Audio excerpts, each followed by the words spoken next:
ప్రేమైన దేవుని పిల్లలారా, దేవాదేవుడు మనందరినీ ప్రేమించి మనకు అనుగ్రహించిన ఈ అమూల్యమైన అవకాశం, చక్కటి భాగ్యం. ఆయన పరిశుద్ధ సన్నిధానాల్లో ఉదయకాలమే దేవుడు మనల్ని తీసుకుని వచ్చే విధంగా జ్ఞాపకం చేసుకోవటం. ఇది ఎందరికీ లేనటువంటి భాగ్యం, మనకు మాత్రమే అనుగ్రహించబడింది. కనుక ఇట్టి భాగ్యాన్ని ధారాళంగా ఉచితంగా మనకు అనుగ్రహిస్తున్న కన్నతండ్రి దేవుడికి నిండు మనసుతో కృతజ్ఞతాస్తుతి స్తోత్రాలు చెల్లిస్తూ, నిజంగా యెహోవా దేవుడిగా కలిగిన ప్రజలు ధన్యులు అని దేవుడు ఎందుకు చెప్పాడో ఈరోజు పాటల్లో మనం తెలుసుకోబోతాం. అట్టి ధన్యులైన మీకు అందరికీ ప్రభువైన యేసుక్రీస్తు నామములో శుభాలు వందనాలు నేను తెలియజేస్తున్నాను. పిల్లరా, ఈరోజు ప్రత్యేకమైన దినం, భారత గణతంత్ర దినోత్సవం, రిపబ్లిక్ డే. ఎన్నో సంవత్సరం ఎవరికైనా ఐడియా ఉందండి? 77వ గణతంత్ర దినోత్సవం. వెరీ గుడ్ అమ్మా. మాస్టర్ గారి సతీమణి అనిపించుకున్నారు. దయచేసి గమనించండి. ఈరోజు 77వ రిపబ్లిక్ డే లేదా గణతంత్ర దినోత్సవం మన భారతదేశానికి సంబంధించి. రైట్. ఈ దినోత్సవాల సందర్భంగా చాలా మంచి సాలిడ్ ఇన్ఫర్మేషన్తో మేము ముందుకు రావటం జరిగింది. 2022వ సంవత్సరంలోనే ఈ పాట నేను మాట్లాడేశాను జేసీసీ మెసేజెస్ అనే యూట్యూబ్ ఛానల్లో. అయితే మీలో చాలా మందికి వీటి గురించి తెలియకపోయి ఉండొచ్చు, ఒకవేళ విన్నా మర్చిపోయి ఉండొచ్చు. కనుక దాన్ని మళ్ళీ మనం నేర్చుకునే ప్రయత్నం చేద్దాం. పాఠం పేరేంటంటే, భారతదేశంలో బైబిల్ని బ్యాన్ చేయాలా? అయితే అది పాఠం పేరు. భారతదేశంలో బైబిల్ని బ్యాన్ చేయాలా? అయితే 77వ గణతంత్ర దినోత్సవం స్పెషల్ మెసేజ్ ఇది. పిల్లరా, భారతదేశంలో బైబిల్ బ్యాన్ చేయాలని ఈ మధ్యకాలంలో చాలా మంది, ఇది సంఘ సంస్కర్తలుగా లోకంలో చలామణి అవుతున్న వాళ్ళు, హిందూ బంధువులుగా పిలువబడుతున్న వాళ్ళు, హిందూ ధర్మ రక్షకులుగా పిలువబడుతున్నటువంటి వాళ్ళు ఈ మధ్యకాలంలో ఈ పిలుపునిస్తూ ఉన్నారు. ఎందుకు అని అంటే, భారతదేశంలో మెజారిటీ ఎవరున్నారండి? విగ్రహారాధికులు ఉన్నారు. హిందువులు అనగానే విగ్రహారాధకులు. కానీ విగ్రహారాధన బైబిల్ ఏం చేస్తుంది? చాలా స్ట్రాంగ్గా, గంభీరంగా ఖండిస్తుంది కదా. అస్సలు ఎక్కడే కానీ దేవుడు అక్కడ కాంప్రమైజ్ అవ్వడు. పైన ఆకాశం అందే కానీ, కింద భూమి మీదనే కానీ, భూమి కింద నీళ్ళందే కానీ, ఎక్కడే కానీ ఏ రూపాన్ని చేసుకోకూడదు, వాటికి సాగిలపడకూడదు అన్నటువంటి మాటలు దేవుడు ఎన్నోసార్లు చెప్తాడు. ఇన్ కేస్ నీ సొంత వాళ్ళు సైతం ఎవరైనా మనం వెళ్ళి ఆ నక్షత్రాలను, ఈ సూర్యుడును, ఆ చంద్రుడును పూజిద్దాం రండి అని అంటే, వాళ్ళను కరుణించొద్దు, వాళ్ళు చంపేయాలి అన్న మాటలు కూడా చాలా స్ట్రాంగ్గా ఉన్నాయి. దట్ ఎన్నో సందర్భాల్లో ఎన్నో జాతులు, విగ్రహారాధన చేస్తున్నటువంటి జాతుల వారిని మరి ఇస్రాయేళ్ళు ఓడించేయటం, వాళ్ళని చంపేయటం, వాళ్ళ భూభాగాలను స్వాధీనం చేసుకోవటం, ఇవన్నీ చూస్తూ ఉన్నాం చరిత్రలో అంతా కూడా. అదే పాత నిబంధన చరిత్రలో జరుగుతున్నది అంతా. మరి ఇలాంటి స్థితిగతులు కలిగినటువంటి, ఇంత దుర్మార్గంగా ఉన్నటువంటి ఈ గ్రంథం 80% అబౌవ్ విగ్రహారాధికులతో నిండినటువంటి ఈ దేశంలో అవసరమా అని మాట్లాడుతూ మరొక అభాండం కూడా వేస్తారు. ఏమనంటే, ప్రపంచంలోనట దాదాపుగా 83 దేశాల్లో బైబిల్ గ్రంథాన్ని బ్యాన్ చేశారట. 83 దేశాల్లో బైబిల్ గ్రంథాన్ని బ్యాన్ చేశారు. అది దట్టుడు క్రైస్తవ దేశాల్లోనే కొన్ని దేశాల్లో బ్యాన్ చేసినప్పుడు, మనకు క్రైస్తవ దేశం కానే కాదు కదా! మీకు మాకు సంబంధం లేదు. అది ఎడారి మతం. విదేశీ దేవుడాయన. విదేశీ పుస్తకం, మత పుస్తకం. మా మీదెందుకు మీరు రుద్దుతున్నారా నాయన? మీ సొంతోళ్ళే వద్దనుకుంటున్నారు. దట్టు ఇక్కడ విగ్రహారాధికుల్ని ఏమాత్రం బతకనీయకుండా చేసిన చరిత్రలున్నాయి. మీరు గూడా భవిష్యత్తులో ఎలాగ చేస్తారు మమ్మల్ని? ఇప్పుడు మైనారిటీలుగా తక్కువగా ఉన్నారు గాబట్టి ఏం జేయలేకపోతున్నారు. రేపు మీరు క్రమంగా పెరిగితే మాత్రం తప్పనిసరిగా మమ్మల్ని ఒకనాడు మీ పితరులు ఎవరైతే ఇశ్రాయేలీయులుగా దేవుని సొంత ప్రజలుగా పిలువబడిన వాళ్ళున్నారో, వాళ్ళు జేసినటువంటి పనే. అంటే విగ్రహారాధికుల్ని చంపేయటం, వాళ్ళ భూభాగాలను, వాళ్ళ ఆస్తిపాస్తులను స్వాధీనం జేసుకోవటం, దురాక్రమణ జేయటం అనేది చేశారు. అట్లాగే జేస్తార్రా మమ్మల్ని. కాబట్టి మీరిక్కడ ఉండాల్సినోళ్ళు గాదు. ఎందుకనంటే ఇక్కడంతా విగ్రహారాధికులతో నిండుకున్నటువంటి పరిస్థితి. ఇక్కడికొచ్చి మీరు విగ్రహారాధన జేయగూడదు అది ఇది అనంటే మీరెవర్రా మాకు చెప్పడానికి? ఎక్కడి నుంచొచ్చార్రా మీరంతా? అనేటటువంటి మాటలు గట్టిగా మాట్లాడుతూ ఉన్నారు. ఇవన్నీ మీరెవరన్నా విన్నారా? విన్నారా? వినలేదండి? వింటూనే ఉన్నాం. ఆ! విన్నాంనా. వింటూనే ఉన్నారు. Very good. ఇప్పుడు, ఇప్పుడు మన ముందున్నటువంటి సవాలేంటంటే, ఇప్పుడు బ్యాన్ చేయాలి అంటున్నటువంటి వాడి నోరు మూయించాలి. సరే నిజమే గదా! వాడడుగుతున్నటువంటి మాటలు ఏవైతే ఉన్నాయో, మరి భారతదేశంలో ఉన్నటువంటి మెజారిటీ విగ్రహారాధికులై ఉంటాయి. మరి వాళ్ళందరిని ఇప్పుడు మనం ఏమన్నా చంపేయాలా? లేకపోతే వారిని కరుణించకుండా ఉండాలా? లేకపోతే వాళ్ళని తరిమేయాలా? వాళ్ళు చంపేసిన తర్వాత వాళ్ళు అన్నీ ఆక్రమించుకోవాలా? వాళ్ళ గుళ్ళను ఎందుకంటే ఎన్నో సార్లు ఆ గుళ్ళను గూడా పడదోసినటువంటి పరిస్థితి. అందులోను విగ్రహారాధనలు కూడా మరి పిండి పిండి జేసి కొట్టిపడేసిన సందర్భాలు గూడా బైబిల్‌లో కొల్లలు కనపడతాయి. 1 కాదు, 2 కాదు. చాలా ఎక్కువ కనపడతాయి. మరి దీన్ని మనం ఎలా సమర్థించుకుందాం చెప్పండి?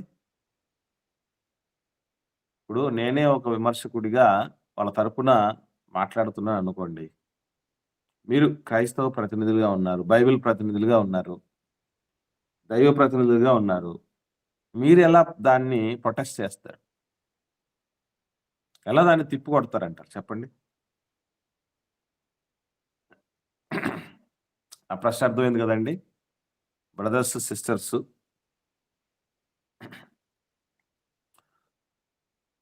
ఈ విగ్రహారాధనను ఇంతగా ఖండిస్తూ, మరి శిక్షిస్తూ ఉన్నటువంటి ఈ చట్టం కలిగినటువంటి గ్రంథం బైబిల్ గ్రంథం మాకు అవసరమా? దాన్ని బ్యాన్ జేయండి. మీ సొంత దేశాల్లోనే బ్యాన్ జేసేస్తున్నారు. మా దగ్గరకొచ్చి మీరెందుకు రుద్దుతున్నారు వీటిని అని మాట్లాడుతున్నారు చాలామంది. దానికి బైబిల్ ప్రతినిధులుగా, క్రైస్తవ ప్రతినిధులుగా, క్రీస్తు ప్రతినిధులుగా, దేవుడి ప్రతినిధులుగా మీరేం జెప్తారు జవాబు? మీకు తెలిసిన జవాబు చెప్పండి.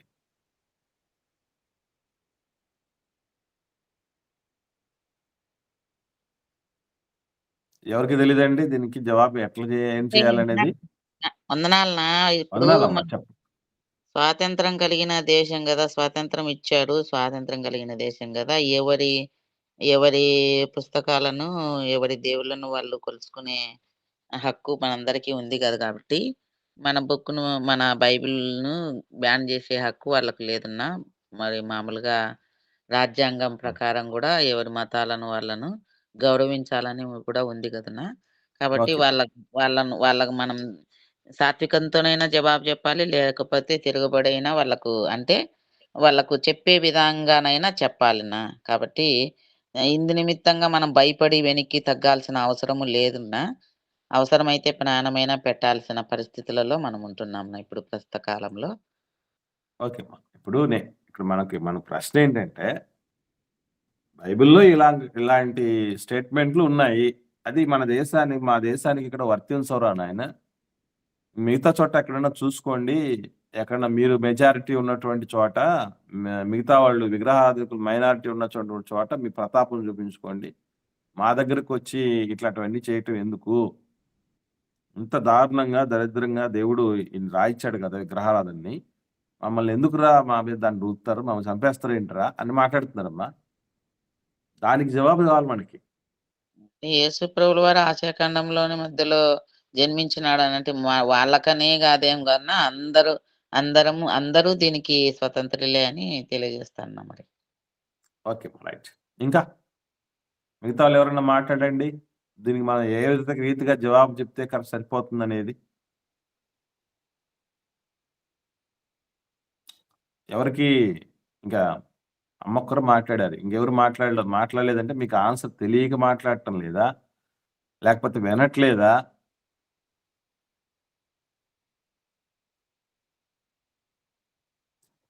స్టార్టింగ్లోనే అమ్మ చెప్పడం జరిగింది, మీరు ఎవరు కూడా సైలెంట్గా ఉండకూడదు, క్వశ్చన్ చేసినప్పుడు ఆన్సర్ చేయండి అని మాట్లాడుతున్నారు, చెప్పారు.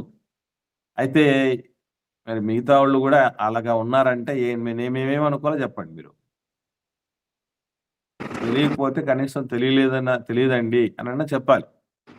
అంటే చెప్పమ్మా. అమ్మ చెప్పినట్టే మనం అలాగే సమాధానం చెప్పాలి సార్. అంటే అదొకటే మనకి రాజ్యాంగం కదా స్వతంత్రం ఇచ్చింది. వారి ఓకే, వారి మతాలు రైట్. అంటే నాకు ఒకరు చెప్పిన ఆన్సర్ కాకుండా వేరే ఆన్సర్ తెలిసి చెప్పమ్మా. ఇది కాకుండా అమ్మ చెప్పిన ఆన్సర్ కాకుండా ఆమెన్ అనే పరిస్థితి కాకుండా ఇంకేమన్నా అంతకు మించి ఏమన్నా ఉంటే చెప్పండి.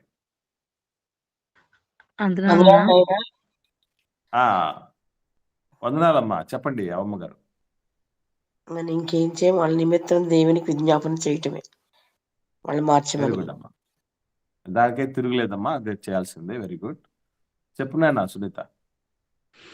అదేనా, ఇప్పుడు మనము చెప్పే మాటలు ఏమీ అభ్యంతరకరంగా అయితే ఏం లేవు కదన్నా.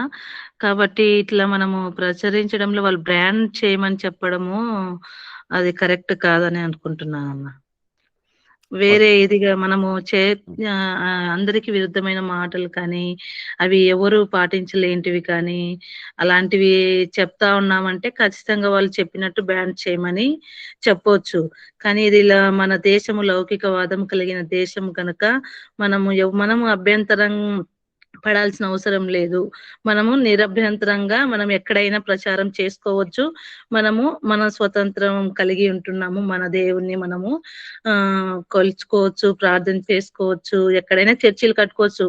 చర్చిని కూడా ఏమంటారంటే కట్టుకోవద్దు, మమ్మల్ని అడిగి మీరు పర్మిషన్ తీసుకోండి అని అంటున్నారు. కానీ వాళ్ళు నిజంగా వాళ్ళకి ఎంత హక్కు ఉంటుందో అంతకు మనకు కూడా అంతే హక్కు కలిగి ఉంటున్నాము ఈ దేశంలో అని నేనైతే అనుకుంటున్నాను. సరే, రైట్, మంచిది. ఇంకా సమయాన్ని వృధా చేయకుండా ముందుకు సాగుదాం. ఇంకెవరన్నా మాట్లాడారు ఉన్నారండి? వందనాలు బ్రదరు. మీ దేవుడిని మీరు పూజించుకుంటున్నారు, మా దేవుడిని మేము పూజించుకునేటప్పుడు మీరెందుకు ఆఫ్ చేయాలి, మీరెందుకు బ్యాన్ చేయాలని అడగాలండి.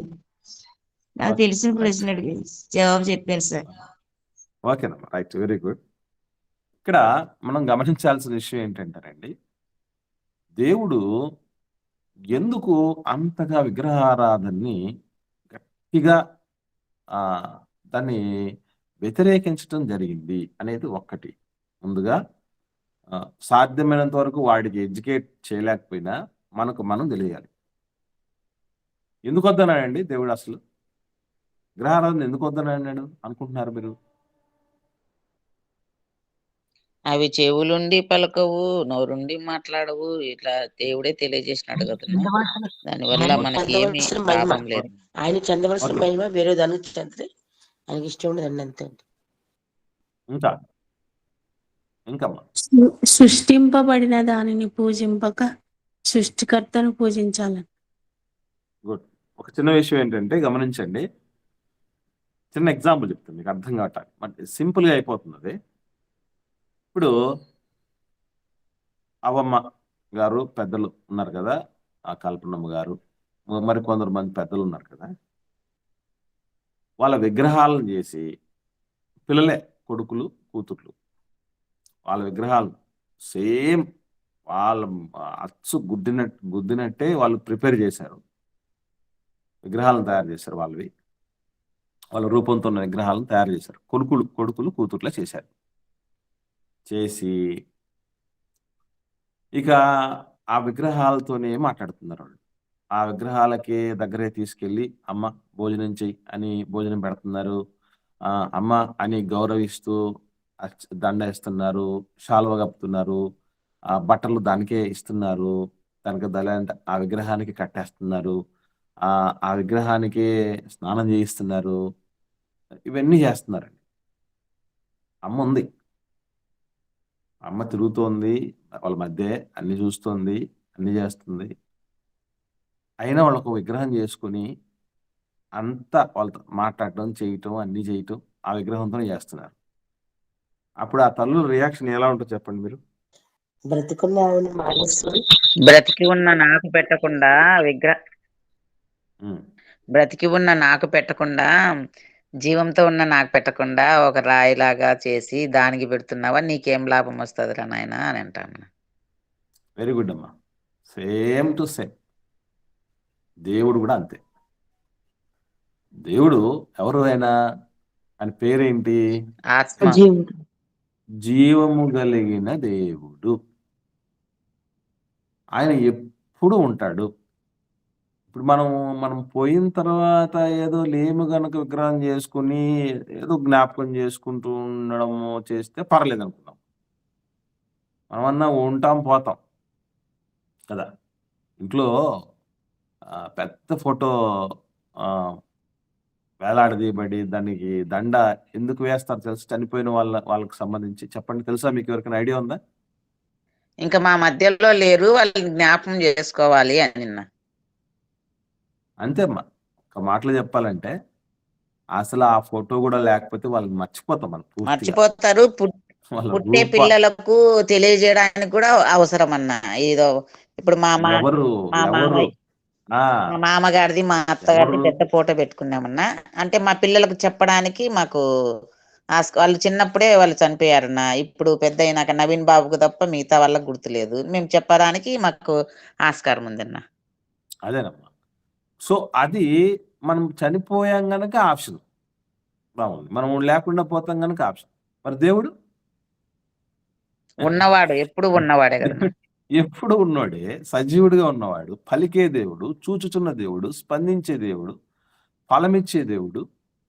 ఆయనను పెట్టుకొని ఏమాత్రం స్పందన లేని రూపంలో ఆయన్ను చూడటం అస్సలు అందుకు ఆయనకి ఇష్టం ఉండదు. విగ్రహారాధన దేవుడు ఎందుకు అలాగే అంత స్ట్రాంగ్ గా రెఫ్యూజ్ చేస్తాడంటే రీజన్ ఇది ఒకటి. వాళ్ళకి అర్థమయ్యేటట్టు మనం చెప్పలేకపోయినా ముందు మనం అర్థం చేసుకుందాం. ఒకవేళ మన పిల్లలు అడిగారు అనుకోండి, ఎందుకు మమ్మీ, ఎందుకు డాడీ అంతగా దేవుడు ఎగిసిపడుతున్నాడు విగ్రహారం చేసే వాళ్ళ మీద, ఎందుకంత? ఏమో ఎవరికి ఇష్టం వచ్చినట్టు వాడు పంపించు, స్వతంత్ర దేశం కదా, ఏదో వాడికి అలా అనిపించింది, చెట్లను పొట్లను చూసుకుంటున్నాడు, చూసుకొని పూజ చేసుకొని అనుకొని అని అన్నప్పుడు పిల్లలకు చెప్పాల్సింది ఇదే. వాళ్ళకంటే ముందు మనకు మనం సముదాయించుకోవాల్సింది ఇదే ఒకటి. అదొకటైతే ఇక్కడ ఆగిపోదు. ఇక్కడతో ఈ తరహాతో ఇంత చిన్న డోస్తో వాళ్ళని వదిలేయటం అనేది అస్సలు జరగకూడదు. Never mind. ఎందుకనంటే భారతదేశంలో ఈ న్యాయ వ్యవస్థ అంతా అంటే క్రమం తప్పకుండా, అదుపు తప్పకుండా అలా స్మూత్గా వెళ్ళిపోతుందనంటే దానికి ముఖ్యమైనటువంటి కారణం ఏంటంటే ఇండియన్ పీనల్ కోడ్, ఐపీసీ అంటారు. మీరు కోర్టులలో తరచుగా వింటూ ఉంటాం మనం, IPC section, IPC section, IPC section అని. విన్నారా? ఈ ఐపీసీ అనేటటువంటిది, ఇండియన్ పీనల్ కోడ్ అనేటటువంటిది 1866వ సంవత్సరం జనవరి మాసం 1వ తారీఖు నుంచి ఇది అప్లై అవుతూ వచ్చింది. జాగ్రత్త రాసుకోండి అందరూ, లేదా తర్వాతనే వినండి. ఈరోజు అప్లోడ్ అవుతుంది మెసేజ్, లేదు 2022వ సంవత్సరంలోనే మనకు జేసీసీ మెసేజెస్ అని యూట్యూబ్ ఛానల్లో మాట్లాడటం జరిగింది. మీరు ఏం చేస్తారో నాకు తెలియదు, కానీ నెక్స్ట్ టైం భారతదేశంలో బైబిల్ బ్యాన్ చేయాలంటే ప్రతి ఒక్కరు, జాయిన్ అయిన ప్రతి ఒక్కరూ స్ట్రాంగ్గా రిప్లై ఇచ్చే విధంగా తయారవ్వాలి. అర్థమవుతుందండి? ఈ 1866వ సంవత్సరంలో ప్రారంభమైనటువంటి ఇండియన్ పీనల్ కోడ్ అనే దానిలో కొన్ని చాలా చాలా చాలా గొప్పవైనటువంటి సెక్షన్లు ఉన్నాయి. చాలా శ్రేష్టమైనటువంటివి ఉన్నట్టు చాలా సెక్షన్లు ఉంటాయి. వాటన్నిటిలో కూడా మేజర్ సెక్షన్లు అంటారు, వాటిని ప్రాముఖ్యమైన సెక్షన్లు అంటారు. అటువంటి సెక్షన్లలో ఏమేమి రాయించారు, ఎందుకు రాయించారు, మరి ఇలాంటివి పరిశుద్ధ గ్రంథంలో ఏమైనా ఉన్నాయా ఏంటి అనేటువంటి విషయం జాగ్రత్తగా ఆలోచన చేద్దాం.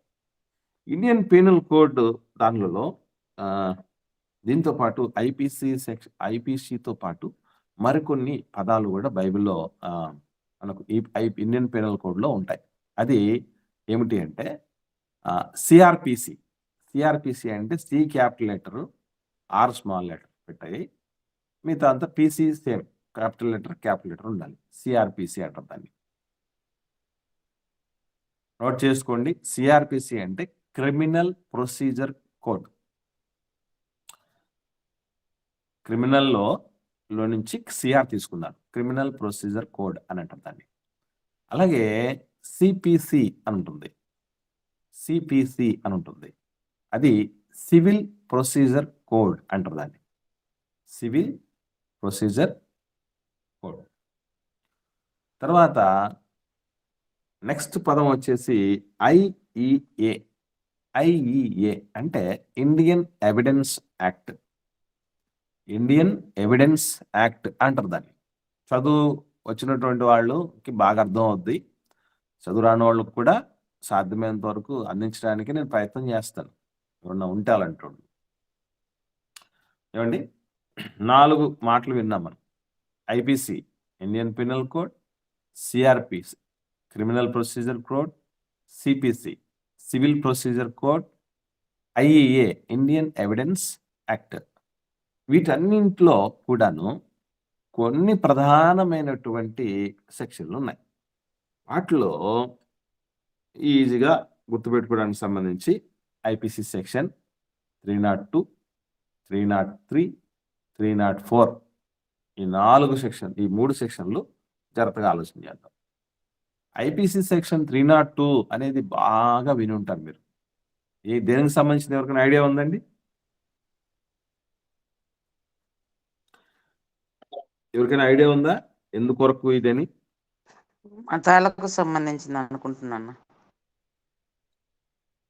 కాదమ్మా, ఉరిశిక్షకు సంబంధించింది ఇది.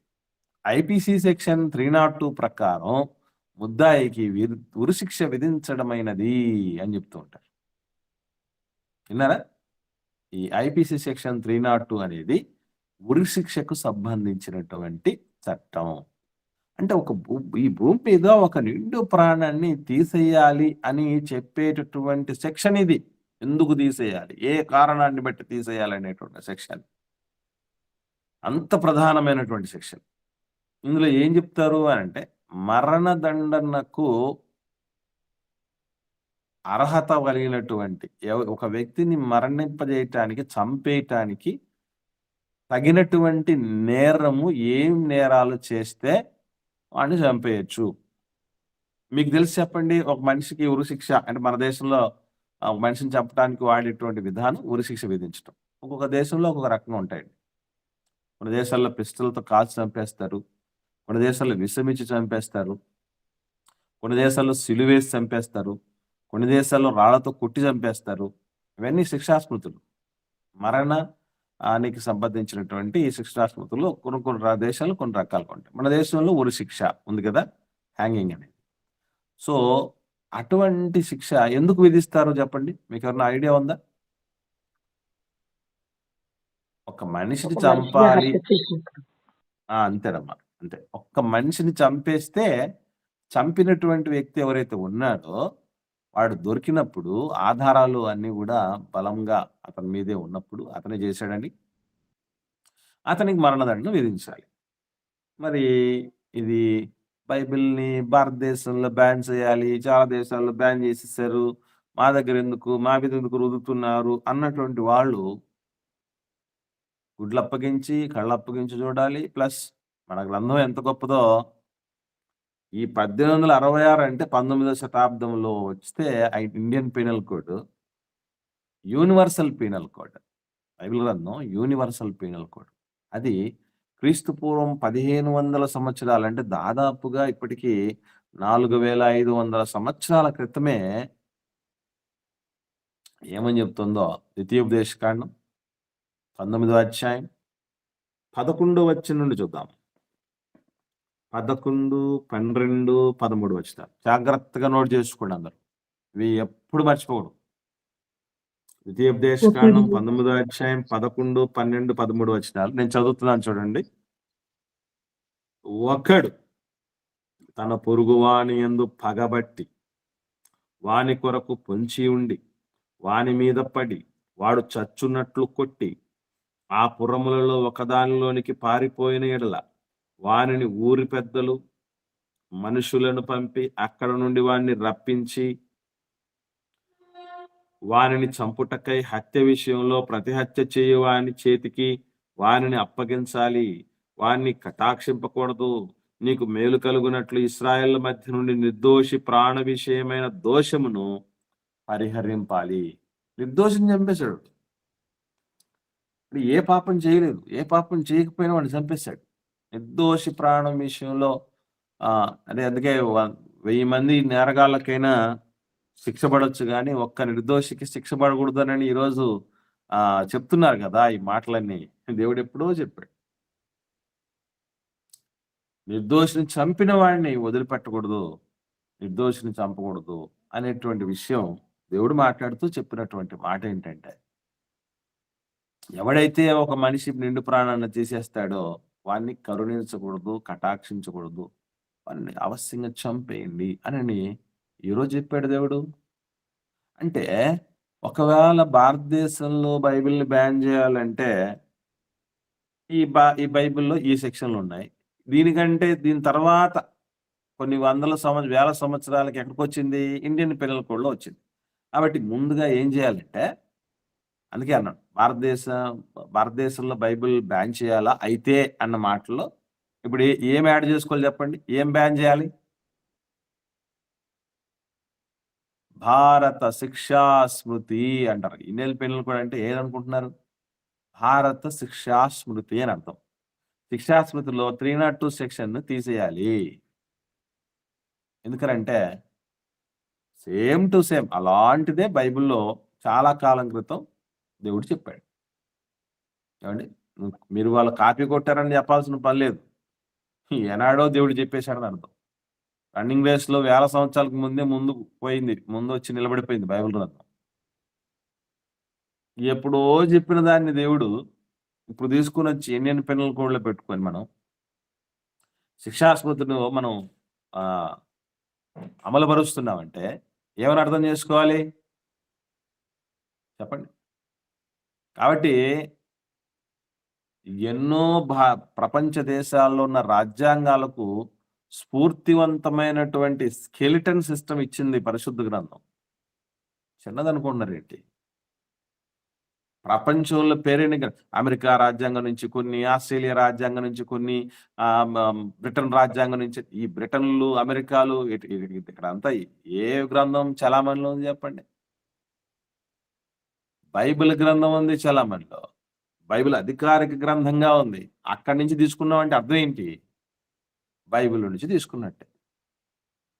ఈరోజు శిక్షాస్మృతులన్నీ ముఖ్యమైన ప్రధానమైన శిక్షాస్మృతులన్నీ బైబిల్లో నుంచి తీసుకొని ఇప్పుడు బైబిల్ని బ్యాన్ చేయాలంటే తల్లి పాలు దాగి తల్లి రొమ్మును గుద్దినట్టు కాదు చెప్పండి. 303కి వద్దాం.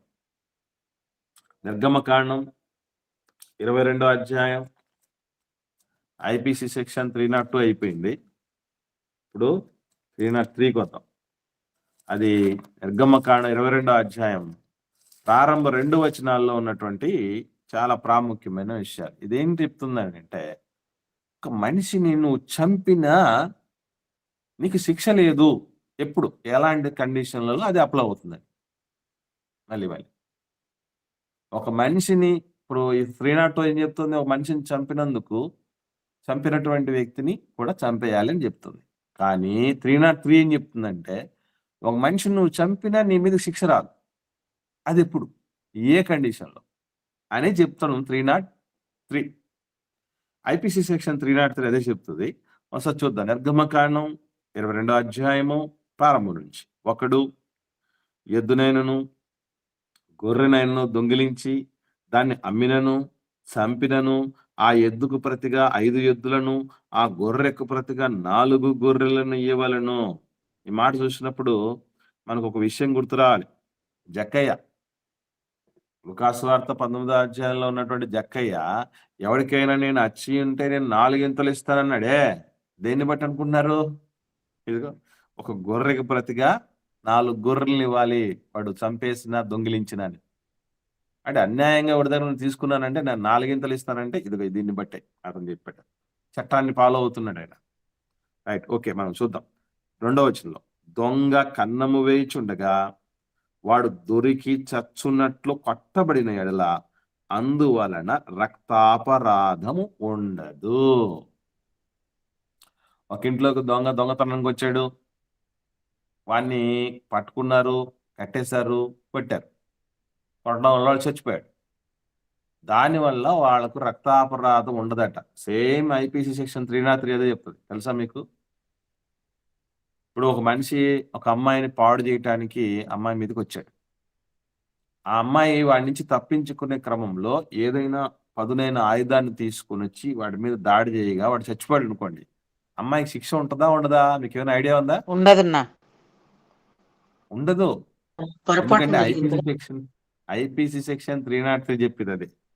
అంటే తను కాపాడుకోవడానికి ఆ అమ్మాయి చేసుకున్నది. అది అంటే ఇవన్నీ మనం దేన్ని బట్టి అనుకుంటున్నారు? ఇండియన్ పెనల్ కోడ్లో ఉన్నాయి ఉన్నందుకు కాదు. ఇండియన్ పెనల్ కోడ్ల కంటే వేల సంవత్సరాల క్రితం ఈ భూమి మీద ధర్మాన్ని నిలపటానికి, నేరాలు ఘోరాలు నియంత్రణలోనికి తీసుకురావటానికి దేవుడు ఏనాడో అభ్యుదయాన్ని నాంది పలికాడండి.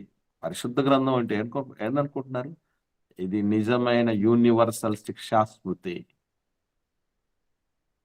మానవ కళ్యాణానికి ఏ ఏ కోణాల్లో ఇబ్బందులు కలుగుతాయో వాటన్నిటికీ పరిష్కారం చేసే గ్రంథం ఇది. అందుకే నేను ఎప్పుడు సగర్వంగా మాట చెప్తుంటాను, ప్రపంచంలో ప్రశ్నలతో నిండిపోయింది, పరిశుద్ధ గ్రంథం జవాబులతో నిండిపోయింది. ప్రపంచమంతా సమస్యలతో ప్రశ్నలతో నిండుంటే పరిశుద్ధ గ్రంథంలో జవాబులు ఉంటాయి. కాబట్టి ఈ జవాబుల పుస్తకాన్ని బ్యాన్ చేస్తావా? నీ ప్రశ్నకి జవాబు ఎక్కడ దొరుకుతుంది అయినా? మరి ఎక్కడ దొరుకుతుంది? కాబట్టి that is the power of Holi Bible. పరిశుద్ధ గ్రంథం యొక్క ప్రాశస్త్యం అలాంటిది, ఎంత గొప్పదో. అందుకే నేను రాశాను, నా మనసు పులకించి పరిశుద్ధ గ్రంథంలో ఉన్న గొప్పతనాన్ని పాట రూపంలో రాశాను. పరిశుద్ధ గ్రంథమా పావన చరితమా, దాని చరితే పావన చరితం. పరమ తండ్రి శాసనమది, పరిశుద్ధాత్మ ప్రేరితమది, దివ్యరాజ గ్రంథం, నిత్యలోక మార్గం అది, సత్యవాక్య సారం అది. అది మన జీవాధారము. దాన్ని బ్యాన్ కాదు అయినా చేయాల్సింది, పట్టించు, పాటించు, చాటించు. అది అందుకే ఇవన్నీ చూసిన తర్వాత, ఇవన్నీ నేర్చుకున్న తర్వాత నేను ఆలోచన చేసి రాస్తానంటే. నెక్స్ట్ 304 పోతాం. ఐపీసీ సెక్షన్ 304 కాదండి, 304 పోతాం. ఇది ఏంటంటే అసలు ఏ ఉద్దేశం కూడా లేకుండా చంపేస్తున్నాడు.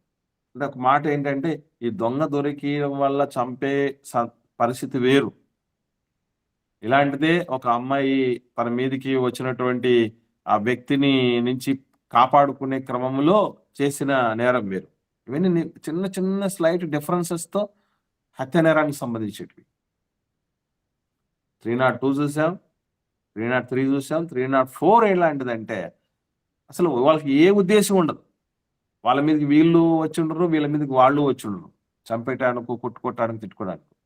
కాకపోతే పొరపాటున చనిపోయి ఉంటారు.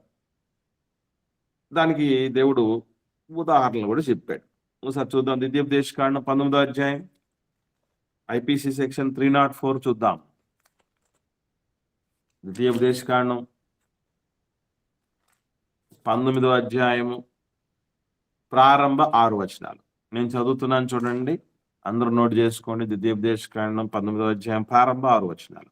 నీ దేవుడైన యెహోవా ఎవరి దేశమును నీకు ఇచ్చుచున్నాడు, ఆ జనులను నీ దేవుడైన యెహోవా నాశనము చేసిన తర్వాత నీవు వారి దేశమును స్వాధీనపరచుకొని వారి పట్టణంలోను వారి ఇళ్లలోను నివసించినప్పుడు నీవు స్వాధీనపరచుకున్నట్లు నీ దేవుడైన యెహోవా నీకు ఇచ్చిన దేశంలో 3 పురములు వేరుపరచాలి.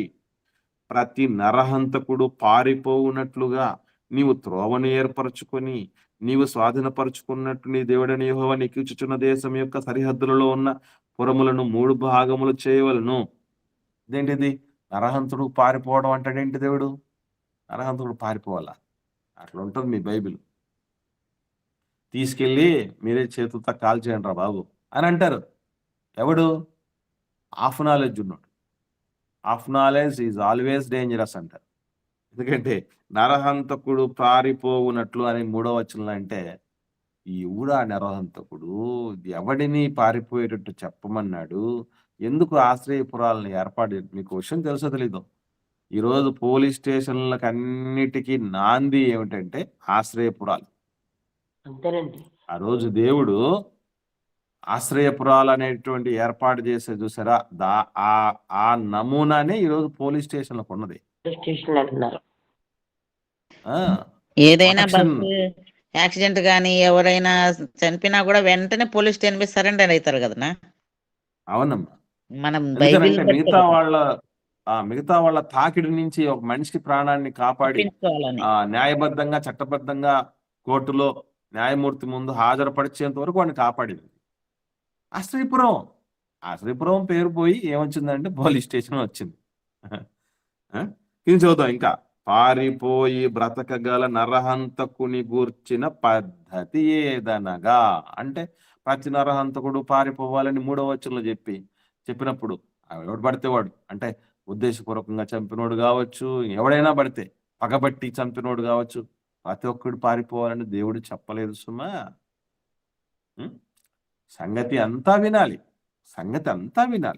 కింద చూద్దాం, చూడండి. ఒకడు అంతకు ముందు తన పొరుగువాని యందు పగపట్టక పొరపాటున వాని చంపిన ఎడల అని ఒక ఎగ్జాంపుల్ చెప్తున్నాడు. అర్థం కాదు. పొరపాటున చంపడం ఏంటి? ఎట్లుంటది అంటే, అనగా ఒకడు చెట్లు నరుకుటకు తన పొరుగువానితో కూడా అడవికి పోయి చెట్టు నరుకుటకు తన చేతిలో గొడ్డలి దెబ్బ వేసినప్పుడు గొడ్డలి పిడి ఊడి వాని పొరుగువానికి తగిలి వాడు చనిపోయిన ఎడల వాడు అంతకు ముందు తన పొరుగువాని యందు పగబట్టలేదు గనక వానికి మరణ దండన విధి లేదు. అయితే హత్య విషయంలో ప్రతిహత్య చేయవాని మనసు కోపముతో మండుచుండగా మార్గము దూరమైనందున వాడు నరహంతకుని తరిమి వాణ్ణి కలుసుకుని వాని చావగొట్టక ఉండునట్లు ఆ నరహంతకుడు పారిపోయి ఆ పురములలో ఒకదాని యందు జొచ్చి బ్రతుకును. అంటే ఇప్పుడు మా వాళ్ళు చంపేశాడండి, వేరే వాడు మా వాళ్ళు చంపేశాడు. ఇప్పుడు మనకు ఎట్లుంటది? ఆ చంపేసిన వాడిని మనం ఎట్లయినా పట్టుకొని చంపాలనుకుంటాం లేదా? ఆ మనసు ఉంటుంది ప్రతి హత్య అనేది చేయాలని. కానీ వాడు ఎందుకు చంపాడో ఏ రీజన్తో చంపాడో మనోడు తెలియదు. మా ఓడు చావడానికి వీడి కారణం అనుకుని వాడిని చంపడానికి వెళ్ళిపోతూ ఉంటే, ఒరే నాయన వాడిది ఏ తప్పు లేదురా, పొరపాటున జరిగిందిరా. కాబట్టి అది న్యాయాన్యాయాలు సాధ్యాసాధ్యాలను పూర్వాపరాలను పరిశీలన చేయాలంటారు కదా కోర్టులో న్యాయమూర్తి గారు. కాబట్టి అలాగా పరిశీలన చేసేంత వరకన్నా వాడిని కాపాడుకోవాలని దేవుడు ఎగ్జాంపుల్, ఎంత అద్భుతమైన ఎగ్జాంపుల్ చెప్పాడండి. ఇద్దరు అడవి కట్లు కొట్టుకోవడానికి పోయారట. పోయినప్పుడు ఒకడు చెట్టు నరకడానికే కత్తి వేసినప్పుడు పిడి ఊడిపోయి వేరే వాడి మీద పడింది ఆ యొక్క గొడ్డలి. వాడు చచ్చిపోయాడు. వీడికి ఏం పగలేదు పాపం, అది బై మిస్టేక్ జరిగింది. సో అలా ఎవరి మీద పగపట్టకుండా చంపేసినటువంటి పరిస్థితి. అలాగని వాడు వీడి మీదకి దాడికి రాలేదు, వీడు వాడి మీదకి దాడి రాలేదు. వాడు పనిలో ఉన్నాడు. కానీ పొరపాటున ఏం జరిగింది? చావు జరిగింది, ఒక మనిషి చనిపోవడం జరిగింది. అటువంటి దానిలో విషయంలో కూడా నాయన నీకు రక్తాపరాధం ఉండదు, నువ్వు పొరపాటున చేసావని రుజువు అయితే నిన్ను నిర్దోషిగా భావించి వదిలేస్తుంది కోర్టు అని ఐపీసీ సెక్షన్ 304 చెప్తుంది. ఎప్పటివండి ఇవన్నీ? ఎప్పటివి? ఎన్ని వేల సంవత్సరాల క్రితం అభ్యుదయం వైపు దేవుడు తీసుకెళ్ళడానికి మానవ సమాజాన్ని దేవుడు రాయించాడు పరిశుద్ధ గ్రంథంలో. అందుకేనండి ధర్మశాస్త్రము మేలైనది, జ్ఞానయుక్తమైనది, నీతియుక్తమైనది. దాని పేరులోనే ధర్మం ఉంది, ధర్మశాస్త్రం అని. కాబట్టి ఈ సెక్షన్లన్నీ ఏం చేద్దాం మరి? బైబిల్ బ్యాన్ చేద్దాంలేండి, బాగానే ఉంది. అసలు ముందు ఈ సెక్షన్లు ఏం చేయాలంటే 302, 303, 304 ఐపీసీలో ఉన్న ప్రధానమైనటువంటి సెక్షన్లు వీటిని ముందు బ్యాన్ చేయాలి. అవుతుందా మరి? అసలు బైబిల్లోనే ఉన్నాయి కదయ్యా. రైట్. తర్వాత అమ్మా చిన్న విషయం ఏంటంటే అబద్ధ వాంగ్మూలం. అప్పుడప్పుడు ఈ మధ్యకాలంలో అంటే ఎవరైనా కానీ ఇప్పుడు ఎప్పుడైనా కానీ సాక్షులను ప్రవేశపెట్టండి అంటారా, సాక్షిని ప్రవేశపెట్టండి అంటారా? ఎప్పుడన్నా విన్నారా అది? సాక్షులను అంటారు, అంటే ప్లూరల్, బహువచనం. సాక్షులు అంటే ఒకటి నుండి సరిపోతా? ఇద్దరు ముగ్గురు కూడా సాక్షులు తిరగండి. మరి ఈ ఇద్దరు ముగ్గురు సాక్షులు సిస్టమ్ ఎక్కడి నుంచి వచ్చింది అనుకుంటున్నారు? బైబిల్లోంచే ఉందండి. బైబిల్ నుంచే. ఎక్కడుందో చూద్దాం. ఇది ఐపీసీ సెక్షన్ 196 అంటారు దీన్ని, అబద్ధ వాంగ్మూలం. ఐపీసీ సెక్షన్ 196 అంటారు దీన్ని, అబద్ధ వాంగ్మూలానికి సంబంధించి. ఇది కూడా చాలా చాలా ప్రధానమైనది. ఏమండి, మొత్తం అంతా కేసు అంతా ముందుకు పోవటం కానీ ఆగిపోవటం కానీ డిసైడ్ చేసే ఫ్యాక్టర్ కదా ఇది. దీని గురించి దేవుడు ఏం చెప్పాడు చూద్దాం. 19వ అధ్యాయం ద్వితీయోపదేశకాండం 15వ వచనం నుండి చూద్దామండి. 15వ వచనం నుండి 15 నుంచి 20వ వచనం వరకు చూద్దాం. ఇక్కడ చాలా స్పష్టంగా రాయబడింది. నేను చదువుతున్నాను చూడండి. ద్వితీయోపదేశకాండం 19వ అధ్యాయం 15వ వచనం. ఒకడు చేయు సమస్త పాపముల్లో ఏ అపరాధమును గూర్చియే గాని ఏ పాపమును గూర్చియే గాని ఒక సాక్షి యొక్కయు సాక్ష్యమును అంగీకరింపకూడదు. 2 సాక్షుల మాట మీద నేను 3 సాక్షుల మాట మీద నేను ప్రతి సంగతి స్థిరపరచబడును. ఒక సాక్షి సాక్ష్యం చెల్లదు, 2 గాని 3 గాని సాక్షుల సాక్ష్యము తీసుకోవాలి. అన్యాయపు సాక్ష్యము ఒకని మీద చెప్పుటకు ఒకడు నిలవబడి నేరము మొప్పుటకై అబద్ధమాడిన ఎడల ఆ వివాదము గల 2 మనుషులు యెహోవా సన్నిధిని అనగా ఆ కాలములోనున్న యాజకుల ఎదుటను న్యాయాధిపతుల ఎదుటను నిలవాలి. ఆ న్యాయాధిపతులు బాగుగా విమర్శించిన తర్వాత, విమర్శ ఎలా చేయాలంటండి? బాగుగా విమర్శ ఎలా చేయాలని చెప్తున్నాడు దేవుడు? బాగుగా చేయాలి. అదే కేసు పూర్వాపరాలను పరిశీలించడం అంటే. వాయిదాలు ఎందుకు వేస్తారంటే తెలుసా అండి? మనకు పెద్ద కొన్ని డౌట్లు వస్తూ ఉంటాయి. ఎన్ని వాయిదాలు తిరగాలి, కోర్టులో వాయిదాలు ఎందుకు వేస్తారు? ఎవరికైనా ఐడియా పరిశీలించడానికి అసలు ఒకటేనమ్మా. ఇప్పుడు అటువైపు వాదం బలపరుచుకోవడానికి ఇటువైపు వాదం బలపరుచుకోవడానికి వాడికి కొంచెం సమయం కావాలి. ఆ సమయమే వాయిదా. అలాగే ఒక కేసులో ఫైల్ అయింది, దీనికి సంబంధించినటువంటి తీర్పు ఏ విధంగా తీర్చాలని పరిశీలన చేసుకోవడానికి క్షుణ్ణంగా గతకాలంలో ఎవరైనా అలాంటి కేసులు వచ్చినప్పుడు ఏ విధంగా పాత న్యాయమూర్తులు శిక్ష ఎలా విధించారని ఈ న్యాయమూర్తి కూడా చూసుకోవాలి. అంటే అందరికీ కూడా ఒక సమయం, బాగుగా విమర్శించటానికి, విచారణ చేయటానికి సమయం కావాలి గనక వాయిదా అని అంటారు. ఊరికే పిచ్చోళ్లే కాదు వాయిదా సిస్టమ్ పెట్టింది, అర్థమైందండి? బాగుగా విచారణ చేయాలి కనుక వాయిదా సిస్టమ్ పెట్టారు. రైట్. బాగా విచారణ చేసిన తర్వాత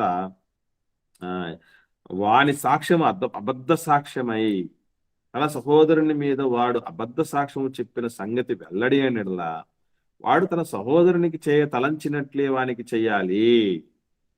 వాడు ఏ కీడు తలంచి ఈ అబద్ధాలు చెప్పాడో అదే కీడును వీడి మీద తీసుకురావాలంటాడు. చూసారా దేవుడు ఎంత అద్భుతమైనటువంటి 196 అబద్ధ వాంగ్మూలానికి సంబంధించి ఎంత అద్భుతమైన విషయాలు రాయించాడు. Universal penal code. ఏమండి ఇంకా చదువుదాం. అట్లు మీ మధ్య నుండి ఆ చెడుతనమును పరిహరించుదురు, మిగిలిన వారు విని భయపడి నీ దేశమును అట్టి దుష్కార్యము ఇకను చేయకుందురు. దుష్కార్యాలు ఏనాడో దేవుడు దేశంలో తీసేయటానికి గట్టి ప్రయత్నం చేశాడు తన ధర్మశాస్త్రమునిచ్చి.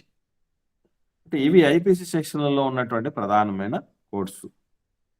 ఇది కూడా పెద్దగా వాళ్ళకి కిక్కు ఎక్కదు అనుకోండి, అప్పుడు ఇంకా ముందుకు పోవాలి. చాలా ఉన్నాయి, చాలా రెడీ చేశారండి. ఎందుకంటే ఎవరికైనా ఎప్పుడు కోపం రోషం రావాలంటే బేసికల్లీ ఎవరికైనా ఎక్కువ కోపం ఎవరికి వస్తుంది, ఎప్పుడు వస్తుంది అంటేనండి, మనల్ని కన్న వాళ్ళని అంటే కోపం వస్తుంది. వస్తారా అదండి? వస్తుంది. మీకు రాదా? అసలు కోపం అప్పుడే వచ్చేస్తుంది మనకి. కానీ మనల్ని అందరినీ, భూమి మీద ఉన్న వాళ్ళ అందరినీ కన్నా దేవుడిని, ఆ దేవుడిచ్చిన ధర్మాన్ని మాట్లాడుతూ ఉంటే ఆవేశం కట్టదించుకోవాలి, ఆలోచన పదునెక్కాలి. దేవుడు ఎక్కుపెట్టిన ఒక బలమైన బాణం అవ్వాలి మనం. అందుకే నేను ఎప్పుడు ఎట్లా వీళ్ళకి ఆన్సర్ చేయాలి, బుద్ధి చెప్పాలని ఆలోచన చేస్తూనే ఉంటానండి. రైట్, ఇక్కడతో అయిపోలేదు. ఇండియన్ పెనల్ కోడ్తో కాదు, బైబిల్ని బ్యాన్ చేయాలంటే ఏమేం బ్యాన్ చేయాలో చెప్పాలి. ముందు ఏమేం బ్యాన్ చేయాలో చెప్పాలి. చూద్దాం. మీకు అందరూ తెలుసు, క్లోరోఫామ్ ఐడియా ఉందండి ఎవరికైనా? క్లోరోఫామ్ పేరు విన్నారా? అవునమ్మా, వెరీ గుడ్. మత్తు మందు దీన్ని కనుగొన్నది స్కాట్లాండ్ దేశానికి సంబంధించినటువంటి సర్ జేమ్స్ యంగ్ సిమ్సన్ అనేటువంటి ఆయన కనుక్కున్నాడు. స్కాట్లాండ్ దేశానికి సంబంధించినటువంటి సర్ జేమ్స్ యంగ్ సిమ్సన్ పేరులోనే ఎవరని తెలిసిపోద్ది ఆయన. నాకు ఇప్పటి నుంచి ఒక కళ అండి, మీతో పంచుకున్న తెలియదు కానీ, మన పేరు చూడగానే పక్కాగా ఎదుటివాడు తెలిసిపోవాలి వీళ్ళు క్రిస్టియన్ అని, అంతే. చాలా మన క్రైస్తవులే నాకు అనిపెట్టింది అసలు చెప్పాలంటే. చాలా అవునమ్మా. ముఖ్యంగా నేను ఇదే ఎందుకు తీసుకున్నానంటే, ఆపరేషను అంటే ఒకనాడు, అంటే ఈయన క్లోరోఫామ్ కనుగొనక మునుపు ఆపరేషన్ అంటే సావు అని అర్థం. ఆపరేషన్ అంటే చావు అని అర్థం. ఎందుకనంటే ఆ పెయిన్ తట్టుకోలేక చచ్చిపోతారు. ఆపరేషన్ చేసేటప్పుడు పెయిన్ తట్టుకోలేక చచ్చిపోతారండి చాలా మంది. అందుకే ఆపరేషన్ అంటే ఎవడు ముందుకు వచ్చేవాడు కాదు. పాతకాలంలో ఎవడో సాహసించిన వాడు వచ్చేవాడు, వాడు కూడా బతికేవాడు కాదు. దీన్ని ఎట్లా అధిగమించాలి అని ఆలోచన చేశాడు. జేమ్స్ అంటే ఎవరు అనుకుంటున్నారు? తెలుగు భాషలో ఏముంటదండి? జేమ్స్ అంటే ఏంటి అనుకుంటున్నారు? యోహాను గారండి. యాకోబు గారు. సారీ, జాన్ అంటే యోహాన్ గారు అమ్మా. జాన్ అంటే యోహాన్ గారు, జేమ్స్ అంటే యాకోబు గారు. ఇంతకుముందు మీకు మాట చెప్పాను, తెలుగు భాషలో యా అని పలికేది ఇంగ్లీష్ భాషలో జా అని పలుకుతారు. ఇప్పుడు యేసు అన్నదాన్ని ఇంగ్లీష్ ఏమంటారు? జీసస్. ఇప్పుడు యా అనేది ఏమైపోయింది, అక్కడ జాగా మారిపోయింది. అట్లా ఉంటది అనమాట. యోసేపు అన్న ఆయన ఏమంటారు తెలుసండి ఇంగ్లీష్ లో? జోసెఫ్. యా జా అట్లా ఆ పదాలుగా మారిపోతాయి అనమాట. సరే, ఇక్కడ జేమ్స్ అంటే యాకోబు. ఈ సర్ జేమ్స్ యంగ్ సిమ్సన్ అనేటువంటి ఆయన క్లోరోఫామ్ ను కనుగొన్న తర్వాతనే ఆపరేషన్లు పరేషాన్ లేకుండా సాగిపోతున్నాయి. ప్రపంచ వ్యాప్తంగా ఎందరో ప్రాణాలను కాపాడినటువంటి ప్రాణదాత అయ్యాడు సర్ జేమ్స్ యంగ్ సిమ్సన్. ఈయనను సార్ ఎందరో ఎన్నో ఆవిష్కరణలు చేశారు సార్. ఈ క్లోరోఫామ్ మాత్రం సార్ చరిత్రలో నిజంగా అత్యద్భుతమైన ఆవిష్కరణ. ఎట్లా సార్ మీరు సాధ్యమైంది, ఒకసారి మీ అనుభవాలు పంచుకోండి అని విలేకరులు ఇంటర్వ్యూ చేస్తే న్యూస్ రిపోర్టర్లు మైండ్ బ్లోయింగ్ విషయాలు చెప్పాడు ఆయన. ఏం చెప్పాడు తెలుసా అండి? నేను రెగ్యులర్గా బైబిల్ చదువుతాను. నాకు డౌట్ వచ్చింది చాలాసార్లు. ఏమనంటే నేను బీభత్సంగా చదివేస్తున్నాను, ఇన్నేళ్ళగా చెప్పేస్తున్నాను, అన్నేళ్ళగా చెప్పేస్తున్నాను అని చెప్తున్నాను నేను. నేను ఏం కనుక్కోలేకపోయానే? నాకు ఎప్పుడు అలా కనిపిస్తుందండి. నేను ఎందుకు కనుక్కోలేకపోతున్నాను? సర్లే కనుక్కోలేకపోయినా కనుక్కున్న వాళ్ళ గురించైనా చెప్దాం, ఇది కనుక్కుందానండి అనుకుని మొదలుపెట్టాను నేను. బైబిల్ మామూలు చదవకూడదండి, తపస్సు, ఒక తపస్సులాగా చదవాలి. నేను ఎప్పటి నుంచో అనుకుంటున్నా, నాకు ఈరోజు ఈ జెండర్ ఎటకాలకు సంబంధించినటువంటి లేకుండా ఉంటే ఇదే కాదు, చాలా చాలా విషయాలు ఉంటాయి. అవన్నీ వెలికి తీసి గ్రంథం రూపంలో బయటకు తీసుకుని వచ్చి కనీసం ఇట్లా వీడియోల రూపంలో, ఆడియోల రూపంలోనైనా బయటకు తీసుకురావాలి అని ఆశ. దేవుడిని నేను అదే కోరుకుంటున్నా, నాకు టైం ఎక్కువైనా అని. చాలా ఉన్నాయి, చాలా ఉన్నాయి. ఈ మెదడులోనే చాలా ఉన్నాయి, ఇంకా దీనికి బైబిల్ గ్రంథంలో ఇంకా ఎక్కువ ఉన్నాయి. ఆయన అన్నాడు, సర్ జేమ్స్ యంగ్ సిమ్సన్, రోజు నేను రెగ్యులర్గా బైబిల్ చదువుతాను. దాంట్లో వింతే ఉంది, దాంట్లో వింతే ఉంది, మేము కూడా చదువుతున్నాం అన్నారు. ఎందుకంటే క్రిస్టియన్ దేశంలో కదా ఉండేది, వాళ్ళు క్రిస్టియన్ రిపోర్టర్స్ అడిగారు. ఎస్, దాంట్లో వింతే ఉంది, చదివారు, బాగానే ఉంది, మరేంటి బైబిల్లో ఉంది ఏంటి క్లోరోఫామ్ గురించి అంటే, పిచ్చోళ్ళారా బైబిల్లోనే ఉందిరా బాబు అన్నాడు. ఇట్లా అంటే ఆది కాండము దగ్గరకు వచ్చాడు ఆయన, ఆది కాండం దగ్గరకు వచ్చాడు. వచ్చి దేవుడైన యెహోవా ఆదాము గారికి గాఢ నిద్ర కలగజేశాడు, పక్కటెంక తీశాడట. గాఢ నిద్ర కలగజేశాడు, పక్కటెంక తీశాడు. గాఢ నిద్ర కలగజేశాడు, పక్కటెంక తీశాడు. పక్కటెంక తీయాలంటే ఏం చేయాలి? ముందు బాడీని ఓపెన్ చేయాలి, పొట్ట కొయ్యాలి. లోపలే కదా ఉండేది. ఆ పొట్ట కొయ్యాలంటే ఎన్ని 18 పొరలు ఉంటాయటండి పొట్టకి. అందుకనే కుట్లు, అప్పుడప్పుడు ఆపరేషన్ కుట్లు ఉన్నాయి చూసారండి, పెద్ద ఆపరేషన్ అంటారే, పెద్ద ఆపరేషన్ చేసిన ఎందుకు బతున్నారు చేసి ఆడకూతుర్లు. సార్ జేమ్స్ యంగ్ సిమ్సన్ గారి చలువది. ఈ చివరి నుంచి ఆ చివరి వరకు కోసి పడేస్తే కూడా వాళ్ళు తట్టుకోగలుగుతున్నారు, బతుకుతున్నారు, జీవిస్తున్నారు, పిల్లలతో సంతోషంగా ఉంటున్నారంటే ఆ మహనీయుడు చలువ. ఎన్ని రకాల ఆపరేషన్లు జరుగుతాయండి ప్రపంచవ్యాప్తంగా హాస్పిటల్లో, నొప్పి తెలియకుండా ఉండేటటువంటి ఆ మత్తు మందు కనుక్కున్నది ఈయన చెప్పినటువంటి మాట. అంటే ఒక మనిషి బాడీని ఓపెన్ చేసి అనవసరమైందో అవసరమైందో వాటి తీసేయాలి, ఏదన్నా చెయ్యాలి, అడ్జస్ట్మెంట్ చేయాలంటే ముందు ఆ మనిషి ఏమవ్వాలి అంటే గాఢ నిద్రలోకి వెళ్ళాలి. దాన్నే మత్తు అంటారు. దేవుడు మత్తులోకి, డీప్ స్లీప్ లోకి తీసుకెళ్ళి ఆ తర్వాత బాడీ ఓపెన్ చేసి ఆపరేషన్ చేశాడు. ఇది పట్టుకున్నాడండి సర్ జేమ్స్ యంగ్ సిమ్సన్ గారు. అమ్మా, ఇదా సీక్రెట్ దేవా! కాబట్టి ఒక మనిషికి ఆపరేషన్ చేయాలంటే వాడికి మత్తు ఇవ్వాలి. మత్తు వచ్చే విధంగా ఏం చేస్తే కనుక్కోవచ్చు, ఎక్కడెక్కడ మత్తు కలిగించేటివి ఉన్నాయి మనకి అని రీసెర్చ్ చేసిన తర్వాత క్లోరోఫామ్ను కనుక్కోవటం జరిగింది. బైబిల్ని బ్యాన్ చేయాలా? బ్యాన్ చేసింటే ఆది కాండం ఎక్కడుండేది? ఆది కాండం చదివిన సర్ జేమ్స్ యంగ్ సిమ్సన్ ఎక్కడుండేడు? అది లేకపోతే నీకు క్లోరోఫామ్ ఎక్కడది? క్లోరోఫామ్ లేకపోతే ఆపరేషన్లు అయ్యి నువ్వు ఎక్కడ బతుకుతావు? అంటే బైబిల్ని బ్యాన్ చేయటం అంటే అర్థం ఏంటంటే అభ్యుదయాన్ని ఆపేయండి అని అర్థం. మానవ కళ్యాణాన్ని ఆపేయండి అని అర్థం. మానవ సమాజానికి జీవమును ఆపేయండి, చంపేయండి మమ్మల్ని అని అర్థం బైబిల్ని బ్యాన్ చేయటం అంటే. ఒకటా రెండా? ఒక్క రెండండి. మానవ కళ్యాణానికి ఈరోజు రైట్ మనకు బాగా ఇంట్లో ఎప్పుడు కూడా బాగా ఇష్టంగా, ఇంటిల్లిపాదికి ఇష్టమైనటువంటి ఒక డబ్బా ఉంటది. ఆ డబ్బా, దాని పేరు ఏం పేరు తెలుసా అండి? TV, television. టెలివిజన్ కనుక్కున్న ఆయన ఎవరో తెలుసండి? డిఎస్సి ప్రిపేర్ అయ్యే వాళ్ళు చెప్పండి అమ్మా. క్రైస్తవుడేనా? క్రైస్తవుడే తప్ప. క్రైస్తవుడే. బోల్ రైట్. పేరు పేరు పేరు మాత్రం గుర్తు తెలీదు. రైట్ అమ్మా. జేఎల్ బయర్డ్ ఆయన పేరండి.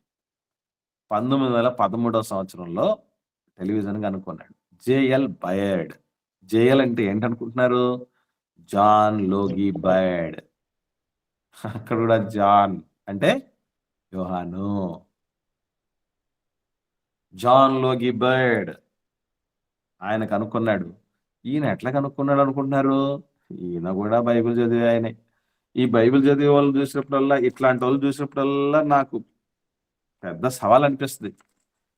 ఏంటి దేవా, ఎన్ని చదువుతున్నాను బైబిల్ని, ఎప్పుడు ఇట్లాంటివి మాకు తారసపడివే. ఏం చూసినా కూడా మాకు ఏదో బైబిల్ చదువుతుంటే నిద్ర వస్తుంది అని చెప్పినటువంటి సందర్భాలు ఉంటాయి కదా. ఆ పేజీ తిప్పేసరికి చదివి అవతల పేజీ తిప్పేసరికి ఈ పక్క ఏమి గుర్తుండవు అని అదే మనకు ఉంటాయి తప్ప ఇట్లాంటి ఎప్పుడండి వచ్చేది? అసలు లోకానికే బల్బు కనిపెట్టి లోకానికే వెలుగు ఇచ్చినాడు కదన్నా మన క్రైస్తవుడు. అవునమ్మా. థామస్ అల్వా ఎడిసన్ ఆయన పేరు. ఐరన్ బాక్స్ కనిపెట్టింది, బ్యాటరీలు మొత్తం క్రైస్తవుడే అన్నా చెప్పాలంటే. అన్ని బ్యాన్ చేసేయాలి వాళ్ళు. అది బ్యాన్ చేసి ఏం చేయాలంటే అడవుల్లో పోవాలి, రాళ్ళు రప్పలు కొట్టుకొని బతకాలి, వస్త్రాలు కనుక్కున్నది, చదువు కనుక్కున్నది, ఆధునిక టెక్నాలజీ కనుక్కున్నది, ఇవన్నీ చేసి సహజన్మ దారిని కూడా మంటలు వేసి కాల్చి చంపుతా ఉంటే రక్షించింది ఎవరన్నా? కాపాడింది ఎవరన్నా? అదేనమ్మా సతీ సాగమం. అసలు ఎందుకండి బైబిల్లో మనం వీళ్ళందరూ ఎందుకు ఆ విధంగా నడుం బిగించారనుకున్నారు? ఎవరిని వాళ్ళని అలాగే నిలిపింది స్ఫూర్తివంతంగా అంటే పరిశుద్ధ గ్రంథంలో ఉంది. బైబిల్లో క్లారిటీగా భర్త చనిపోయిన తర్వాత నువ్వు చితుల్లో పొమ్మని లేదు. ఏమనుంది అనుకుంటున్నారు? తెలుసా మీకు? బైబిల్ ఎక్కడ ఉందో తెలుసా అండి? ఏమనుంది బైబిల్లో చెప్పండి. భర్త చనిపోయిన స్త్రీ ఏం చేయమనుంది? భర్త చనిపోతే మళ్ళీ పెళ్లి చేసుకోవచ్చు అనిందన్న. అదమ్మా కొరింథీయులకు రాసిన మొదటి పత్రిక 7వ అధ్యాయంలో చాలా స్పష్టంగా ఉంటది. ఏమండి?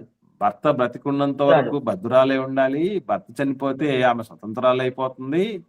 ఆమెకు ఇష్టమైన వ్యక్తిని పెళ్లి చేసుకోవచ్చు, అయితే ప్రభువునంది చేసుకోవాలి అని క్లారిటీగా చెప్పడం జరుగుతుంది.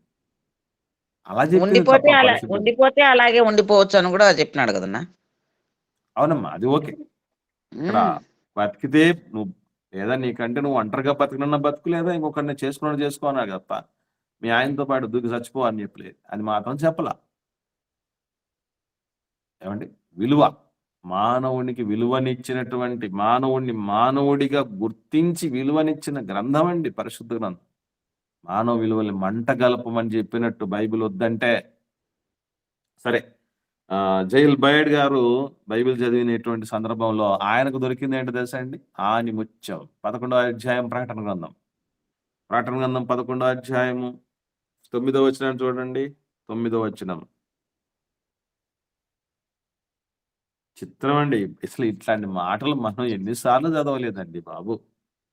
ప్రజలకును వంశములకును ఆయా భాషలు మాట్లాడు వారికి జనములకును సంబంధించిన వారు 3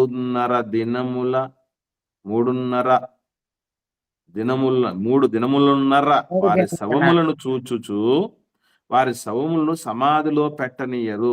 ఎవరెవరు చూస్తారట అండి? ఎవరెవరు చూస్తారట ఆ శవాలు? ఇద్దరు సాక్షుల శవాలను ఎవరెవరు చూస్తారట? ప్రజలు, వంశాలు, ఆయా భాషలు మాట్లాడే వాళ్ళు, జనాలకు సంబంధించిన వారు ఎంతమంది చూస్తారట. అరే, ఇంతమందిని ఒక చోట ఒక ఇన్సిడెంట్ జరిగితే చూడొచ్చా? ఇది మనకు వచ్చినటువంటి క్వశ్చన్ ఏంటంటే, జేఎల్ బయర్డ్ గారికి వచ్చిన క్వశ్చన్ ఏంటంటే, ఎక్కడో ఒక చోట జరిగిన ఇన్సిడెంట్ను ప్రపంచం అంతా చూపించవచ్చా? ఎస్ చూపించవచ్చు. దేవుడు చెప్తున్నాడు కదా అక్కడ. చూపించే విధంగా మనం కనుక్కోవాలప్ప అని అనుకుని టీవీకి నాంది పలికినటువంటి వచనం ఇదే. టెలివిజన్ ఈరోజు టీవీ పెట్టుకొని టీవీగా చూసుకుంటున్నామే. అదంతా పరిశుద్ధ గ్రంథం చలువు అది. జ్ఞానం. దాన్ని అనుగ్రహించిన దేవుడి చలువు అది. ఉం? ప్రపంచం అంతటిని మొత్తం ఒక్క ఉతుచు చూసేస్తున్నాం కదా. అక్కడ జరుగుతున్నటువంటి వార్తలు, విశేషాలు, కల్చర్స్, జరుగుతున్నటువంటి నేరాలు, ఘోరాలు, మొత్తం అంతా ఎన్నికలు, ఆ, ఇవన్నీ ఇదిగో పరిశుద్ధ గ్రంథం. బ్యాన్ చేయాలంటే ఇవన్నీ బ్యాన్ చేయాలి. మరి చేతనవుతుందా మరి? ఇలా తరం కాదన్నా. సరే, ఆఖరిది లాస్ట్ పంచ్. భారతదేశానికి స్వాతంత్రం తీసుకుని వచ్చినటువంటి వాదాలు 3 రకాల వాదాలు ఉన్నాయి. మితవాదం, అతివాదం, గాంధీవాదం అని. గాంధీవాదం ఆఖరిగా ఉన్నది అందరికి. అది మోస్ట్ సక్సెస్ఫుల్ వాదం, మనకు అందరికి తెలుసు. ఆయన అహింసను ఒక ఆయుధంగా మలిచి విజయాన్ని సాధించాడని చెప్తూ ఉంటారు. సరే, ఆయన కూడా మీకు అందరికీ, భారతదేశ ప్రజలందరికీ నేను స్ఫూర్తి పదార్థను కావచ్చు, కానీ నాకు స్ఫూర్తి పదార్థాలు కొంతమంది ఉన్నారు. వాళ్ళలో ఒకానొక వ్యక్తి ఎవరు అని అంటాడంటే లియో టాల్స్టాయ్ అని అంటాడు ఆయన. నోట్ దిస్ పాయింట్, గుర్తుపెట్టుకోండి. లియో టాల్స్టాయ్ పేరు ఎవరన్నా విన్నారా? ఈ పేరు ఎవరన్నా విన్నారా? ఎక్కడన్నా విన్నట్టుందా మీరు? పేరు విన్నాం అంతే. ఎక్కడ విన్నట్టు గుర్తొస్తుందండి? నేనే చెప్పినట్టు అనిపిస్తుందా ఎట్లా, లేకపోతే వేరే విధంగా ఎక్కడైనా విన్నారా? లియో టాల్స్టాయ్ అంటే ఆయన ఒక మంచి విప్లవ రచయిత. చాలా డిఫరెంట్ గా ఉంటాయి. రష్యన్ రచయిత ఆయన. లియో టాల్స్టాయ్ ఒక పుస్తకం రాశాడు. అంతవరకు ఎందుకు, లియో టాల్స్టాయ్కి సంబంధించినటువంటి లెసన్స్ మేము చదువుతున్నప్పుడు తెలుగులో ఉండేది. ఏం పాఠం అంటే కోడిగుడ్డంత గోధుమ గింజ అని. గుర్తొస్తుంది ఎవరికన్నా? కోడిగుడ్డంత గోధుమ గింజ అనే పాఠం ఉండేది. లియో టాల్స్టాయ్ రాసింది.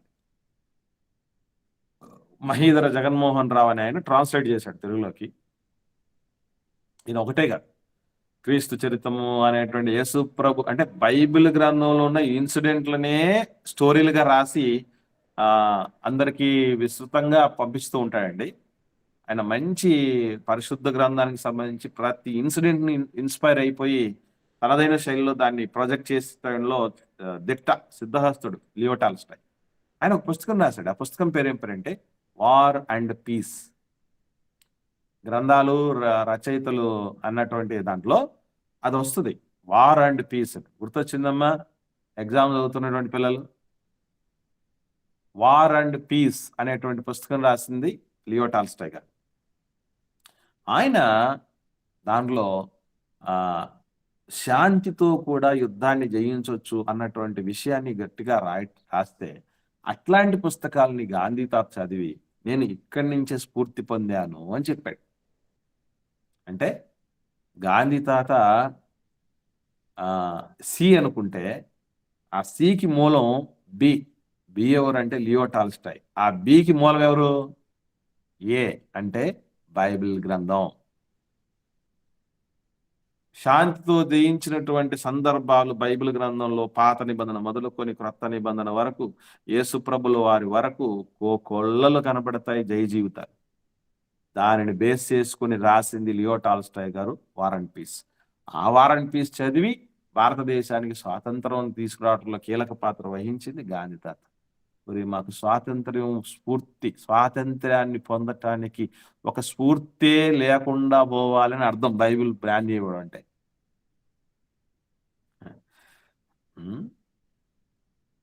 ఏమనుకుంటున్నారండి? దేవుడు మన చేతిలో ఇచ్చినటువంటి ఈ గ్రంథం మీరు జీవవాక్యమును చేతపట్టుకొని లోకమందు జ్యోతులే వెదుగుతారా అన్నాడు. I'm proud of my Holi Bible. దేవుడు మనల్ని ప్రేమించి మనకు అనుగ్రహించిన ఈ పరిశుద్ధ గ్రంథాన్ని బట్టి నేను ఎంతగానో గర్విస్తున్నాను.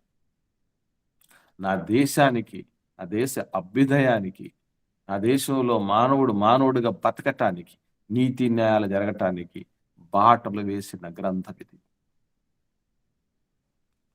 దాన్ని వద్దనుకుంటే ఇవన్నీ వద్దనుకున్నట్టు.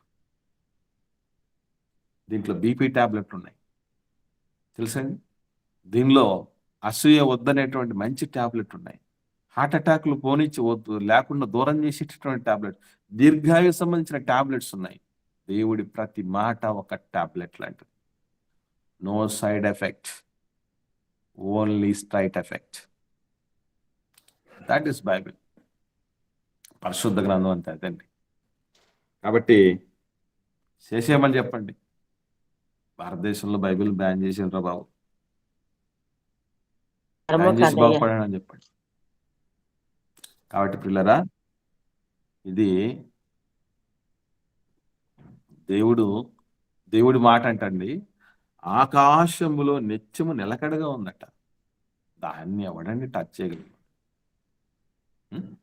నిలువున కాల్చేసినా కూడా కడిగిన ముత్యంలా బయటపడిన సందర్భాలు పరిశుద్ధ గ్రంథానికి ఎన్నోసార్లు ఉన్నాయి. తెలుసు, తగలబెట్టేశారు ముద్రణ యంత్రాలను, అందరినీ తగలబెట్టేస్తే కూడా ఇప్పటికీ సజీవంగా ప్రపంచంలో ఎక్కువ భాషల్లోనికి తర్జుమా చేయబడి చదవబడుతున్నటువంటి ఒకే ఒక గ్రంథం, Guinness book of world records లో నిలిచిన గ్రంథం ఇది. చిన్నది కాదు అది.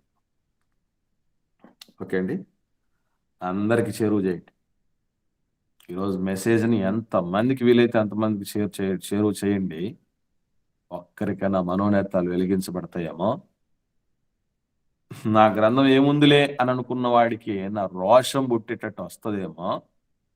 ఇక మీదనైనా బైబిల్ చదువుతారేమో, ఇంకా గొప్పగా చెప్తారేమో. మనం వంతు ప్రయత్నం చేద్దాం. ఎవరికైనా ఏమైనా సందేహాలు ఉంటే అడగండి.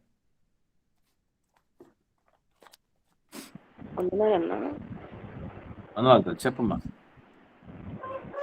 విగ్రహారాధన గురించి మనము మాట్లాడితే క్రైస్తవుల్లోనే విగ్రహాలని పూజించే వాళ్ళు ఉన్నారు కదా అని అడుగుతున్నారన్న, దానికి ఏ విధంగా చెప్పాలి? ఏం లేదమ్మా, ఇక్కడ విషయం ఏంటంటే ప్రపంచంలో ఎక్కడైనా కూడా ప్రక్షాళన మోస్ట్ ఇంపార్టెంట్ అమ్మా, అవసరమే. ఎందుకంటే ఆ రోజు దేవుడే స్వయంగా దగ్గరుండి అద్భుత రీతిగా నడిపిస్తూ ఉన్నా కూడా దూడం చేసుకుని సాగిలిపడ్డారమ్మా. అదేం దట్స్ నాట్ వండర్ఫుల్ థింగ్, అది ఏం ప్రతి విశేషం కాదు. ఇక్కడ విషయం ఏంటంటే ఎవరు చేసినా దేవుడు ఖండిస్తున్నాడు. సొంతోడు చేస్తే ఓకేనైనా నువ్వు చేసుకో అని చెప్పి వేరేవాడు చేస్తే ఖండించింది కాదు. ఎవరు చేసినా దేవుడు ఖండిస్తాడు. దేవుడు ఖండించకపోతే సొంతోడు చేస్తే అదే ఏమంటారు దాన్ని, మేము చేస్తే శృంగారం, ఎదుటోడు చేస్తే వ్యభిచారం అని చెప్పే విషయం ఏమన్నా చెప్పాడు దేవుడు? నథింగ్. ఎవరు చేసినా దేవుడు శిక్షిస్తున్నాడు, ఎవరు చేసినా ఖండిస్తున్నాడు. అసలు ఈ ఆజ్ఞలన్నీ ఎవరికి చెప్పాడు? ముందు సొంతోడికే చెప్పాడు దేవుడు, బయటోడికి కాదు. అర్థమైంది నాన్న? మరి ఆశ్రయములంతా ఇవే కదా, ప్రతి దిక్కుని. నేను అదేనమ్మా చెప్పేది. అరసీం వాళ్ళే కాదమ్మా, మనలో కూడా విగ్రహారాధికులు ఉన్నారు. కాకపోతే విగ్రహాలు మనసులో పెట్టుకున్నాం. కొన్ని విగ్రహాల పేరు చెప్పంటారా? మనం దేవుడి కంటే ఎక్కువగా ఇష్టపడుతున్న ప్రతిదీ విగ్రహమే. ముఖ్యంగా మన మనసుల్లో కొలువైన విగ్రహాలు, పక్కగా కొలువైన విగ్రహాలు, ప్రమాదకరమైన విగ్రహాలు కొన్ని ఉన్నాయి. వాటి విషయంలో జాగ్రత్త వహిద్దాం. ఆ విగ్రహాల పేర్లే పిల్లలు. జాగ్రత్త పడదాం. అలాగని వాళ్ళని గాలి కొదిలేమని కాదండి, దేవుడి కంటే ఎక్కువగా ప్రేమించకూడదని అర్థం. ఓకేనండి, రైట్. అధ్యక్షుల వారు సమయం తీసుకోండి.